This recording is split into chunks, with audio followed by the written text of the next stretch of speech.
ഇവിടെ രേഖ ചോദിക്കുന്നു ജീവിക്കുന്നവരോട്. പതിറ്റാണ്ടുകളായി തലമുറകളായി ഈ മണ്ണിൽ ജീവിക്കുന്നവരോട് പൗരത്വം തെളിയിക്കാൻ രേഖ ചോദിക്കാൻ നിങ്ങൾക്ക് എന്ത് അവകാശം? ഈ രാജ്യത്തിന്റെ സൃഷ്ടിയിൽ നിങ്ങൾക്ക് എന്തു പങ്ക്? ഞങ്ങളുടെ പൂർവികർ സൃഷ്ടിച്ചതാണ് ഇന്ത്യ. അവർ പടപൊരുതി സൃഷ്ടിച്ചതാണ് ഇന്ത്യ.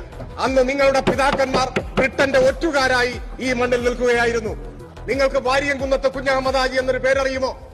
ബ്രിട്ടന്റെ സൈനിക ആധിപത്യത്തെ വെല്ലുവിളിച്ചുകൊണ്ട് സ്വന്തമായി ഒരു രാഷ്ട്രം സ്ഥാപിച്ച ആളായിരുന്നു. തന്റെ റിപ്പബ്ലിക്കിന് അദ്ദേഹം ഇട്ട പേര് മലയാള രാജ്യമെന്നായിരുന്നു. ബലം പ്രയോഗിച്ച് ബ്രിട്ടൻ അദ്ദേഹത്തെ കീഴ്പ്പെടുത്തി മീശയിലെ ഓരോ രോമങ്ങളും പിഴുതെടുത്ത് ബയണറ്റ് കൊണ്ട് കുത്തി അവസാനം ഒരു ഓഫർ മുൻപോട്ട് വെച്ചു.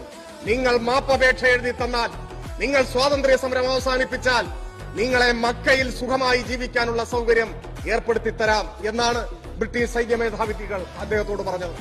ആ ഓഫറിന്റെ മുൻപിൽ മൃതപ്രായനെങ്കിലും പുഞ്ചിരി പായാത്ത മുഖവുമായി വാരിയംകുന്നത്ത് കുഞ്ഞഹമ്മദ് ഹാജി മറുപടി പറഞ്ഞു അത്രേ, മക്ക എനിക്കിഷ്ടമാണ്, പക്ഷെ നിങ്ങൾ അറിയണം, ഞാൻ പിറന്നു വീണത് മക്കയിലല്ല, സമര പോരാട്ടങ്ങളുടെ വീരേതിഹാസങ്ങൾ ഉറങ്ങുന്ന ഏറനാടിന്റെ മണ്ണിലാണ്.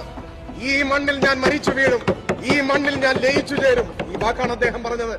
അദ്ദേഹത്തെ വധശിക്ഷയ്ക്ക് വിധിച്ചു. വിധി കേട്ട ഉടനെ അദ്ദേഹം പറഞ്ഞു, പിറന്ന നാടിന് വേണ്ടി രക്തസാക്ഷിയാകാൻ എനിക്കൊരവസരം കൈവന്നിരിക്കുന്നു. ഇതിന് രണ്ടിറക്കായത്ത് നമസ്കരിച്ച് ദൈവത്തോടുള്ള നന്ദി പ്രകാശിപ്പിക്കാൻ എനിക്ക് സമയം തരണം എന്നാണ് അദ്ദേഹം പറഞ്ഞത്. അദ്ദേഹത്തിന്റെ അന്തിമാഭിലാഷ പ്രകാരം മുന്നിൽ നിന്ന് വെടിവെച്ചാണ് അദ്ദേഹത്തെ കൊന്നത്. അന്ന് പുറകിൽ നിന്ന് കണ്ണുകെട്ടിയാണ് വെടിവെച്ച് ആളുകളെ കൊന്നുകൊണ്ടിരുന്നത്. അവസാനത്തെ ആഗ്രഹം ചോദിച്ചപ്പോൾ അദ്ദേഹം പറഞ്ഞു, നിങ്ങൾ എന്റെ കണ്ണുകൾ മൂടിക്കെട്ടരുത്, നിങ്ങൾ എന്നെ മുന്നിൽ നിന്ന് വെടിവെക്കണം. അങ്ങനെ പറഞ്ഞ ധീരന്മാരുടെ നാടാണ് ഈ നാട്.